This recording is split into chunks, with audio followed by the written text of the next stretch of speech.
दोस्तों नमस्कार, स्वागत है आप सभी का इस चैनल पे। दोस्तों देश भर के लाखों पेंशन भोगियों की पेंशन एरियर, महंगाई भत्ते को लेकर, कम्यूटेशन को लेकर, पेंशन टैक्स फ्री को लेकर बड़ी खबर आ चुकी है, जो कि सभी पेंशन भोगियों के लिए जानना बेहद ही जरूरी है। तो दोस्तों पूरी जानकारी आपको इस वीडियो के थ्रू मिलेगी, तो आप इस वीडियो को पूरा देखिए। चैनल पे पहली बार आए हो तो चैनल को फ्री में सब्सक्राइब जरूर कीजिए। वीडियो को अभी से लाइक कर दीजिए, क्योंकि आपकी लाइक ही हमारी मेहनत का फल होता है। आपके लाइक से ही हमको मोटिवेशन मिलती है, जिसकी वजह से हम आपके लिए सही, सटीक और तथ्यों के आधार पर ही जानकारी प्रोवाइड करते हैं। कोई भी फेकम फाकी वाली न्यूज आपको नहीं दिखाते हैं। तो वीडियो को लाइक करके हमारा मोटिवेशन जरूर बढ़ाइए। वीडियो को आप लाइक करेंगे तभी जाकर हमको मोटिवेशन मिलेगी, तभी हम आपके लिए सही, सटीक और तथ्यों के आधार पर ही जानकारी प्रोवाइड कर पाएंगे। तो वीडियो को लाइक ज़्यादा से ज़्यादा कीजिए, और चैनल को अभी तक सब्सक्राइब नहीं किया है तो चैनल को भी फ्री में सब्सक्राइब जरूर कर लीजिए। तो चलिए दोस्तों, यहाँ पे खबरों का सिलसिला शुरू कर देते हैं। सबसे पहले दोस्तों बड़ी खबर है, बड़ी स्पेशल खबर है सभी पेंशन भोगियों, फैमिली पेंशन भोगियों के लिए। जहाँ केंद्र सरकार ने पेंशन भोगियों और फैमिली पेंशन भोगियों के लंबित मामलों के निपटारे के लिए स्पेशल कैंपेन की शुरुआत कर दी है। जहाँ यह अभियान 7 जुलाई से स्टार्ट हो गया है, जो कि 18 अगस्त 2026 तक 2 चरणों में चलेगा। पहले चरण में लंबित पेंशन मामलों और शिकायतों की पहचान की जाएगी, जबकि दूसरे चरण में उसका निपटारा किया जाएगा। विशेष रूप से 31 जुलाई 2024 या उससे पहले जितने भी बकाया लंबित मामले हैं, तो उसका यहाँ पे प्राथमिकता से समाधान किया जाएगा, ताकि पात्र पेंशन भोगियों को जल्द उनका बकाया मिल सके। जहाँ सरकार का उद्देश्य केवल लंबित मामलों का निपटारा करना ही नहीं, बल्कि पेंशन व्यवस्था को अधिक पारदर्शी, जवाबदेही और तेज बनाना भी है। इससे पेंशन भोगियों को बार बार ऑफिसों के चक्कर नहीं लगाने पड़ेंगे और उनकी शिकायतों का समाधान निर्धारित समय सीमा में हो सकेगा। यदि आपकी पेंशन, फैमिली पेंशन या उससे संबंधित कोई दावा अभी तक लंबित है, तो यह अभियान आपके लिए बहुत ही महत्वपूर्ण साबित हो सकता है। संबंधित विभाग ऐसे मामलों की समीक्षा कर रहे हैं और पात्र लाभार्थियों को उनका वैध भुगतान दिलाने की प्रक्रिया तेज की जा रही है। इस अभियान से लाखों पेंशन भोगियों को राहत मिलने की उम्मीद है और सरकार की पेंशनर्स फर्स्ट पहल को मजबूती मिलेगी। तो अगर दोस्तों, अगर आपका भी लंबित मामला है, कोई आपको एरियर नहीं मिला है, पेंशन से संबंधित कोई भी मामला लंबित है, तो आप अभी भी सिपेनग्राम पोर्टल में शिकायत दर्ज कर दें, ताकि आपका भी मामला इस स्पेशल कैंपेन में लिया जा सके और उसका निपटारा किया जा सके और आपकी समस्या का समाधान किया जा सके। वहीं दोस्तों दूसरी बड़ी खबर, बहुत ही इंपॉर्टेंट खबर है देश भर के लाखों पेंशन भोगियों के लिए। दोस्तों पेंशन और पेंशन भोगी कल्याण विभाग DOPPW ने देश भर के पेंशन वितरण बैंकों के सहयोग से बैंकिंग अवेयरनेस प्रोग्राम चला रहा है। इसका उद्देश्य बैंक कर्मचारियों को पेंशन के नियमों, प्रक्रियाओं और डिजिटल सेवाओं की जानकारी देकर उनकी क्षमता को बढ़ाना है। इस पहल से पेंशनर्स को समय पर पेंशन, बेहतर बैंकिंग सेवाएं, शिकायतों का त्वरित समाधान और अधिक पारदर्शी सेवा वितरण सुनिश्चित करने में मदद मिल रही है। यह अभियान देश भर में पेंशन सेवाओं को अधिक प्रभावी और पेंशनर्स अनुकूल बनाने की दिशा में एक महत्वपूर्ण कदम माना जा रहा है।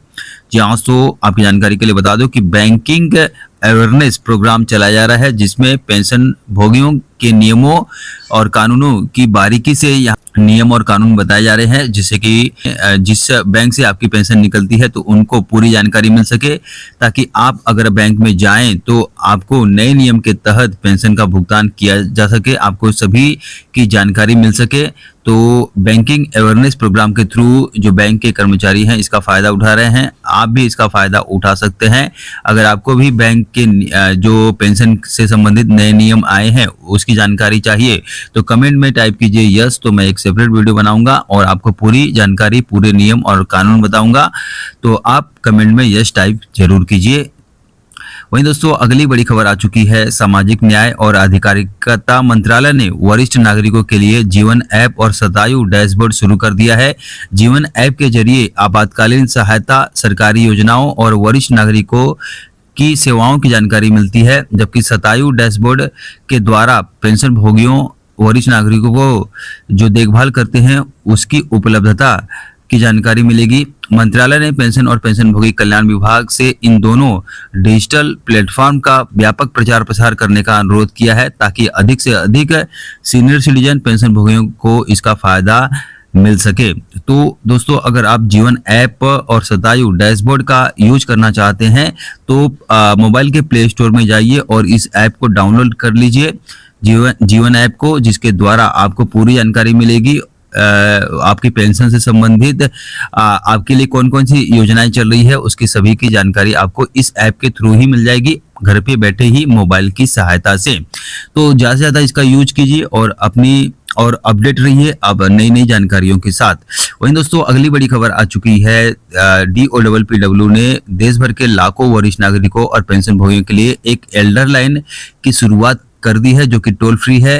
ये टोल फ्री हेल्पलाइन नंबर है जिसकी सहायता से पेंशनभोगी सीनियर सिटीजन कोई भी सेवाएं ले सकते हैं। ये टोल फ्री नंबर है 14567। यदि कोई बुजुर्ग पेंशनभोगी हो या फिर सीनियर सिटीजन हो, अकेलापन महसूस कर रहे हैं, मार्गदर्शन चाहते हैं या उनको सहायता की जरूरत है तो वे 14567 पे कॉल कर सकते हैं। इस हेल्पलाइन के माध्यम से पेंशन, वृद्धाश्रम, देखभाल सेवाओं की जानकारी, भावनात्मक परामर्श तथा दुर्व्यवहार, उपेक्षा या अकेलेपन जैसी परिस्थितियों में सहायता उपलब्ध कराई जाती है।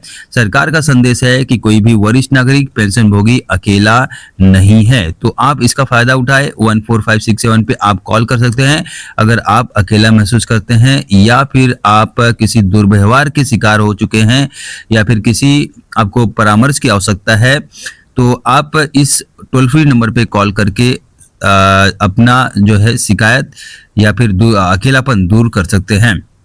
वहीं दोस्तों, अगली बड़ी खबर है, शहीद सैनिकों के जो परिजन हैं तो उनको मिलने वाली एक्स ग्रेसिया की राशि को बढ़ा दिया गया है।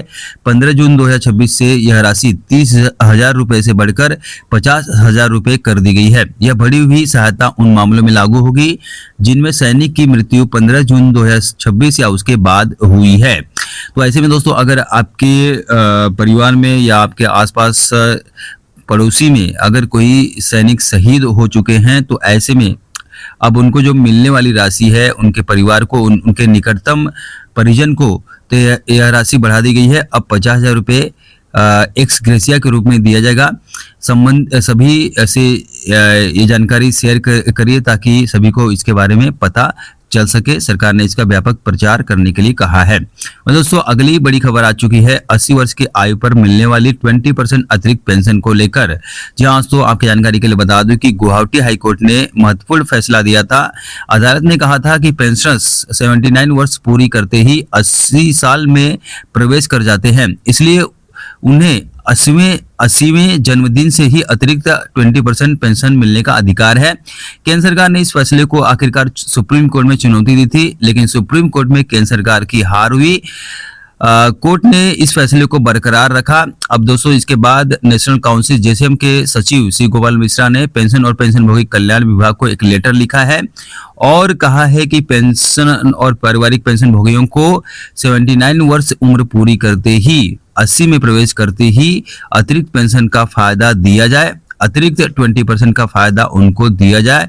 या सुप्रीम कोर्ट के फैसले को चुनौती दिया गया था सरकार की तरफ से, लेकिन सुप्रीम कोर्ट ने उसको खारिज कर दिया और 79 वर्ष की उम्र से ही 20% अतिरिक्त पेंशन देने का यहाँ पे फैसला सुनाया था। तो उसी को लेकर national council JCM staff site के सचिव श्री गोपाल मिश्रा जी ने DOPPW को लेटर लिखा है और इस मांग को और इस नियम को लागू करने की यहाँ पे मांग की है।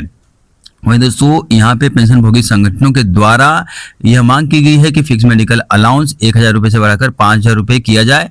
65 वर्ष की आयु से ही अतिरिक्त पेंशन का लाभ दिया जाए। 80 वर्ष काफी लंबा समय है, तो 65 वर्ष से ही 5% पेंशन में बढ़ोतरी का फायदा देना चाहिए। वहीं दोस्तों, जुलाई 2026 से केंद्रीय कर्मचारियों और पेंशनर्स के महंगाई भत्ते और महंगाई राहत में 3% बढ़ोतरी हो चुकी है। यदि सरकार इस पे मुहर लगाती है तो डी और डीआर 60% से बढ़कर 63% हो जाएगा। आमतौर पे इसका जो आधिकारिक घोषणा अक्टूबर या सितंबर महीने में की जाती है और कर्मचारियों और पेंशनभोगियों को इसका फायदा जुलाई से ही एरियर के रूप में दिया जाता है। और दोस्तों, केंद्र सरकार के पेंशनभोगियों के लिए पेंशन कम्यूटेशन की रिकवरी की अवधि 15 साल से घटाकर 12 साल करने की मांग लगातार उठ रही है। पेंशन संगठनों का कहना है कि जीवन प्रत्याशा, ब्याज दरों और मौजूदा परिस्थितियों को देखते हुए रिकवरी की अवधि कम की जानी चाहिए। हालांकि सरकार ने अभी तक अपने पाले में 15 साल की अवधि ही रखी है, उसको कम करने के ऊपर सरकार ने अभी तक सोचा नहीं है, लेकिन 8वें वेतन आयोग में हो सकता है कि कम्यूटेशन रिकवरी की अवधि 15 साल से घटाकर 12 साल की जा सकती है। वहीं दोस्तों, पेंशन भोगी संगठनों ने केंद्र सरकार से पेंशन को पूरी तरह से आयकर मुक्त करने की मांग की है। उनका तर्क है कि पेंशन कोई आय नहीं है, बल्कि सेवानिवृत्ति के बाद मिलने वाली सामाजिक सुरक्षा है, इसलिए इस पर टैक्स नहीं लगाया जाना चाहिए। हालांकि फिलहाल सरकार ने पेंशन को पूरी तरह टैक्स फ्री करने को लेकर कोई आधिकारिक निर्णय नहीं लिया है और मौजूदा आयकर नियम ही लागू है। इन फ्यूचर इसको लेकर फैसला किया जा सकता है। वहीं दोस्तों, ईपीएफओ की एक रिपोर्ट आई है। इस रिपोर्ट में कहा गया है कि हर दूसरा ईपीएस 95 पेंशनर्स 1000 रुपए से कम मासिक पेंशन में गुजारा कर रहा है। रिपोर्ट में बताया गया है कि करीब 81 लाख पेंशनर्स बहुत ही कम पेंशन में अपनी आजीविका चला रहे हैं। मात्र उनको 1000 रुपये पेंशन मिल रही है, जिससे कि उनकी दाल रोटी का खर्चा भी नहीं निकल पा रहा है। बढ़ती महंगाई को देखते हुए पेंशन संगठन न्यूनतम ईपीएस पेंशन 7,000 रुपये 7,500 रुपये करने की मांग कर रहे हैं, साथ में महंगाई राहत देने की भी मांग कर रहे हैं। फिलहाल इस मांग पे सरकार की ओर से अभी तक अंतिम निर्णय नहीं लिया गया है। आई होप दोस्तों जानकारी आपके लिए उपयोगी लगी होगी। इस वीडियो को लाइक और शेयर सबके साथ जरूर कर दीजिए। मिलते हैं किसी नए वीडियो के साथ, तब तक के लिए बाय, थैंक यू, जय हिंद।